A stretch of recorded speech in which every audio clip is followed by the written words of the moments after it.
Assalamualaikum dear students, I hope you are all fine and doing great.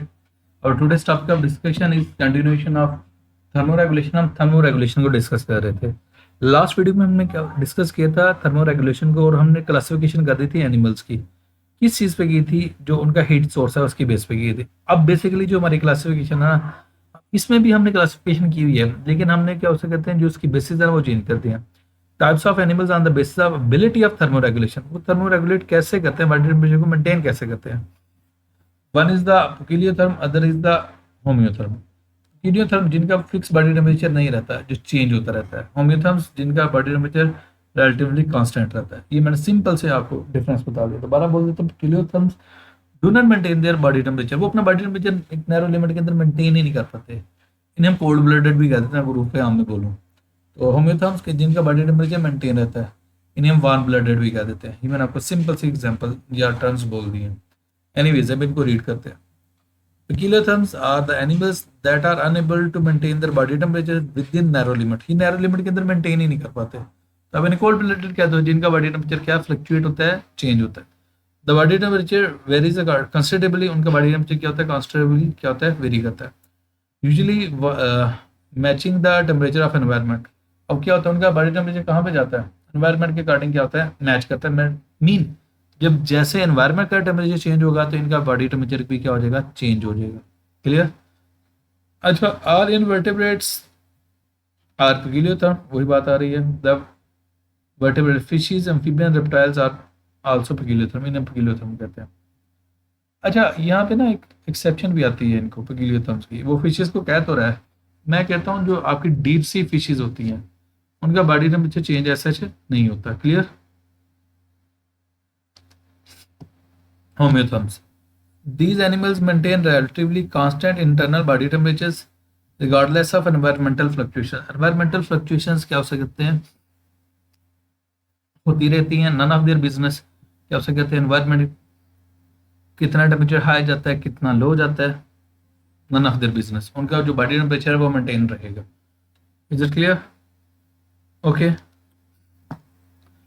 They use thermostats. अब thermostat क्या है, उनके brain के अंदर एक स्पेसिफिक क्या हो सकते हैं, सेंटर है जो बॉडी टेम्परेचर को क्या करता है, रेगुलेट करता है, मेंटेन करता है. उसे हाइपोथैलेमस कहते हैं. और ट्रिगर कूलिंग और heating responses. Examples include mammals and birds. उनकी एग्जाम्पल्स में मैमल्स हैं, बर्ड्स हैं. Clear. For instance humans maintain their internal temperature at roughly 37 degree Celsius whether they are in very cold or very hot environment. None of their business. अब human की बात कर लो, वो बहुत ज़्यादा हाई टेम्परेचर में है या लो टेम्परेचर में, उनकी बॉडी का टेम्परेचर 37 मेंटेन रहेगा. एनीवेज नेक्स्ट हम बात करते हैं थर्मो रेगुलेशन ह्यूमंस. अब स्पेसिफिकली बात करने के लिए ह्यूमंस की, और हम एग्जांपल्स है एंडोथर्मिक, होम्योथर्म्स की. एंडोथर्मिक हमारा मीन दो टर्म यहाँ पे वो यूज कर गया. One is the endotherm, other is the homeotherm. Endotherm mean उनका जो सोर्स ऑफ हीट है that is their own body, और homeotherms they maintain their temperature. Next, they regulate body temperature through negative feedback. हजारी बात है, negative feedback है. High होता है तो हम लो कर देते हैं, लो होता है तो हम हाई कर देते हैं. For example, thermoceptor present in the skin detect and increase और decrease of the body temperature. हमारी स्किन के अंदर ना रिसेप्टर्स हैं, हीट के लिए भी हैं, कोल्ड के लिए भी हैं. टेम्परेचर हाई हो फिर भी हम जज कर लेते हैं, टेम्परेचर लो हो फिर भी हम जज कर लेते हैं, और हम करेक्टिव मैकेनिज्म क्या उसे कहते हैं, ऑप्ट करते हैं. Okay. They send signals to control centre. वो कंट्रोल सेंटर को सिग्नल भेजते हैं. Hypothalamus which also contains thermoceptor. Okay, उसमें थर्मोसेप्टर्स होते हैं. हाइपोथैलेमस ब्रेन पार्ट है. Hypothalamus send signals to muscle. वो मसल्स को क्या सिग्नल सेंड करता है, और ग्लैंड्स को भी. अब डिपेंड करता है कि क्या उसे कहते हैं, कौन सा काम करेगा, मसल्स काम करेंगे या ग्लैंड्स करेंगे. अब मसल्स कैसे कर देंगे, कंट्रैक्शन वगैरह करके कर देंगे, हीट वगैरह प्रोड्यूस कर देंगे. और आपके ग्लैंड्स कैसे करेंगे, ग्लैंड्स आपकी क्या हो सकते हैं, हार्मोनल सिक्रीशन वगैरह करके कर देंगे. क्लियर. अब दो कंडीशन हो सकती है, या तो हाइपरथर्मिया हो सकती है या हाइपोथर्मिया हो सकती है. अब क्वेश्चन आता है क्या, हाइपरथर्मिया टेम्परेचर 37 से ऊपर चला जाए तो हाइपरथर्मिया हो जाएगा, अल्हम्दुलिल्लाह. और हाइपोथर्मिया अगर टेम्परेचर 37 से लो चला जाए तो हाइपोथर्मिया हो जाएगा. पहले मैं एक्सप्लेन कर देता हूँ होता क्या, फिर इसको रीड करेंगे.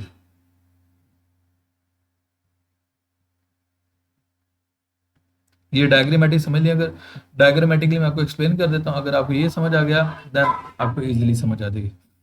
मैं कहता हूँ ये 37 डिग्री सेल्सियस एक स्पेसिफिक बार है जो फिक्स टेम्परेचर है. अब ये मेंटेन्ड है. अगर क्या हो सकता है टेम्परेचर हाई हो गया, देखिए ये ऊपर जा रहा है एरो अप अबव जा रहा है, तो मीन टेम्परेचर हाई हो गया। अब जब टेम्परेचर हाई हो गया तो हमारे बॉडी के करेक्टिव मैकेनिज्म ऐसे होने चाहिए कि टेम्परेचर को लो डाउन किया जा सके, कम किया जा सके। अच्छा जी, अब रीड करते हैं। Body temperature increases than the normal, stimulus है, और स्टिमुलस ने क्या किया, जो बॉडी टेम्परेचर है नॉर्मल से क्या कर दिया, इंक्रीज कर दिया। Clear? Okay, next. Receptors in skin and hypothalamus detect stimulus. पहली बात ये आपकी स्किन भी डिटेक्ट कर लेगी, दूसरा आपका ब्लड जब आपकी पूरी बॉडी में सर्कुलेट करता है ना, ये ब्रेन से भी पास ऑन करता है। जब ब्रेन से पास ऑन करता है वो हाई टेम्परेचर को क्या कर लेता है, सेंस कर लेता है। क्लियर? ओके।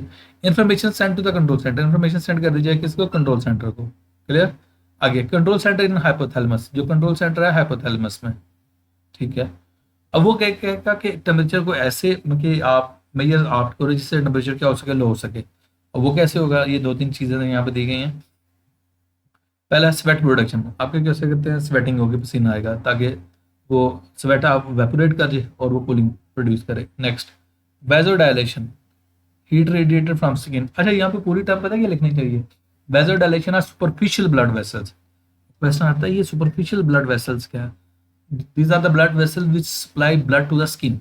आपकी स्किन के आसपास जो ब्लड सप्लाई करते हैं, those are called as superficial blood vessels. और वर्ड पे वो कर लें, vasodilation, vaso mean blood vessel, dilation mean dilate, उनका डायमीटर ज्यादा हो जाता है। जब डायमीटर ज्यादा होगा, स्किन तक ब्लड फ्लो ज्यादा होगा, वहां से हीट ज्यादा डिसिपेट कर जाएगी। क्लियर? अब इनसे क्या होगा, ये देखें, body temperature decreases to normal, body temperature दोबारा नॉर्मल पे आ जाएगा। ये हो जाएगा हाइपरथर्मिया के केस में। अब क्वेश्चन आता है अगर हाइपोथर्मिया और टेम्परेचर लो हो देन व्हाट विल हैपन। अब इधर हम कहते हैं टेम्परेचर लो हो गया, स्टिमुलस है, body temperature increases decreases than normal, normal से क्या हो गया, कम हो गया body temperature. Okay, next. Receptors in skin and hypothalamus detect stimulus, वो स्टिमुलस को क्या करते हैं, डिटेक्ट करते हैं। Information send to the control centre, आपके कंट्रोल सेंटर तक इन्फॉर्मेशन चली जाती है। Next, control centre and hypothalamus, जो हाइपोथैलेमस के अंदर कंट्रोल सेंटर है ना, वो एक्टिव हो जाएगा। अब हुआ क्या, टेम्परेचर लो हुआ है, तो हमारे बॉडी ने ऐसे करेक्टिव मैकेनिज्म करने हैं जिनके नतीजे में टेम्परेचर क्या किया जा सके, इंक्रीज किया जा सके। Okay, let's see. Vasoconstriction, blood diverted to deep tissues, deep tissues तक ब्लड क्या कर दिया जाएगा, डाइवर्ट कर दिया जाएगा। मीन आपकी जो, इसको ना थोड़ा ऐसे करना चाहिए, इसको ये कहना चाहिए जो आपकी सुपरफिशियल ब्लड वेसल्स है ना, उनको वेजर कंस्ट्रिक्शन करवा दी जाती है। तो जब आपकी मेन स्किन तक क्या सके ब्लड फ्लो नहीं जाएगा तो डीप टिश्यूज तक ही जाएगा, स्किन तक नहीं आएगा तो यहाँ से हीट डिसिपेट नहीं होगी। हीट को इन शॉर्ट कंजर्व किया जा रहा है, सेव किया जा रहा है। अब यहाँ पे देखें, ये कंस्ट्रक्ट कर गया। अब इसके कंपैरिजन में ये वाली डायग्राम देखें, ये डायलाइट हुई हुई है, तो ये फर्क है। यहाँ पे वेजो डायलेशन है और यहाँ पे वेजो कंस्ट्रक्शन है। क्लियर? अच्छा, शिवरिंग इन स्केलेटल मसल्स, तो आपकी क्या हो सकते मसल्स की क्या हो सकते हैं, शिवरिंग थर्मोजेनेसिस होगी, हीट प्रोड्यूस होगी। जब हीट प्रोड्यूस होगी तो आपका टेम्परेचर इंक्रीज हो जाएगा, then you will come back to 37, आप 37 पे नॉर्मल पे आ जाओगे। क्लियर? यही दोनों चीजें जो मैं एक्सप्लेन कर चुका हूँ। Now let's read. Responses to overheating, जिसे हाइपरथर्मिया कहते हैं। When body temperature rises above the 37, mean 37 से ऊपर चला गया, वेजोडाइलेशन अगर, जो मैं एक्सप्लेन कर चुका हूँ। It is the expansion of blood capillaries which lie just beneath the epidermis of skin. तो अगर आपने जस्ट डिफाइन करना हो, these are blood superficial blood vessel की जो मैं बात कर रहा हूँ, these are the blood vessels which supply blood to the skin. clear? That's it. आपने superficial blood vessels की टर्म यूज कर ले। anyway, so there is more flow of blood in these capillaries जब टेम्परेचर हाई हुआ होता है, to remove more heat from the blood, तो blood से ज्यादा हीट डिसिपेट हो जाएगी। रिस्पॉन्सेज आल्सो इंक्लूडिंग स्वेटिंग, तो स्वेटिंग भी होती है। आपने अक्सर देखा गर्मियों में पसीना आता है, वो इसलिए होता है कि स्वेट वेपोरेट करे और हमारी जो एक्स्ट्रा हीट है वो डिसिपेट हो जाए। Evaporation of sweat carries heat from the body and produces cooling effect, वो cooling effect produce कर देते हैं। Next, thyroid gland may decrease the secretion of thyroxine, thyroxine भी इतना ज्यादा प्रोड्यूस नहीं होगा। जब thyroxine प्रोड्यूस नहीं होगा तो आपका क्या हो सकता है, मेटाबॉलिक रेट भी लो हो जाएगा, which lowers the basal metabolic rate, तो वही बात जो मैंने अभी आपको की है। so the internal heat is reduced, तो internal heat क्या हो जाएगी, reduce हो जाएगी, तो आपका नॉर्मल पे टेम्परेचर आ जाएगा, 37 पे आ जाएगा। नेक्स्ट है हाइपोथर्मिया। हाइपोथर्मिया सिंपल सा है, टेम्परेचर लो हुआ तो फिर उसके अकॉर्डिंग अपोजिट रिस्पॉन्सेज हो जाएंगे। When the body temperature falls below 37, the response में include vasoconstriction. Vasoconstriction is the opposite of the vasodilation. इसमें क्या होगा, सुपरफिशियल ब्लड वेसल्स आपकी कंस्ट्रिक्ट कर जाएंगे, उनका डायमीटर रिड्यूस हो जाएगा। शिवरिंग होगी, शिवरिंग के नतीजे में क्या हो सकता है, हीट प्रोड्यूस होगी and increase in metabolic rate, और मेटाबॉलिज्म भी इंक्रीज होगा। अब देखें, दो से तीन काम हो रहे हैं, एक हीट को कंजर्व किया जा रहा है, दूसरा हीट को प्रोड्यूस किया जा रहा है। Anyways next, vasoconstriction reduces blood flow to skin, so there is less loss of heat from the blood।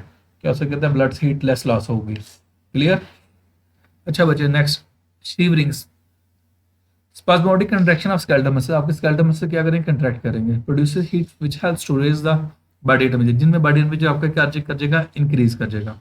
And tiny muscles at the base of hair follicles, आपके जो हेयर फॉलिकल्स, आपने देखा होगा सर्दी में आपके बाल भी स्किन के खड़े हो जाते हैं, उन्हें गूस बम्प्स कहते हैं। एयर इज ट्रैप्ड, और एयर उनके दरमियान ट्रैप हो जाती है, and that behave as a insulator, वो इंसुलेटर के तौर पे बिहेव करती है। Increase metabolic rate also produces the heat to raise, जब मेटाबॉलिज्म आपका इंक्रीज होगा तो बॉडी टेम्परेचर भी क्या कर जाएगा, इंक्रीज कर जाएगा। ये बच्चे चैप्टर यहाँ तक कंप्लीट है। If you have any sort of question then you can ask in the comment section में, एक आपको बॉक्स करवा दूं, फिर ये मैं कंप्लीट कर देता हूँ। The thermoceptors also stimulate the higher centre of the brain, वो हायर सेंटर को भी क्या करता है, एक्टिवेट करता है। तो वी फील वार्मथ और कोल्डनेस, हमें गर्मी या सर्दी आपके ब्रेन बताता है। It allows us to take more actions like taking a bath, वो आपके गर्मी लग रही है तो नहा लो, और टर्निंग फैन और हीटर्स, गर्मी लग रही है तो एसी ऑन कर लो, सर्दी लग रही है तो हीटर ऑन कर लो। क्लियर है बच्चे। If you have any sort of question then you can ask in the comment section. Thank you so much.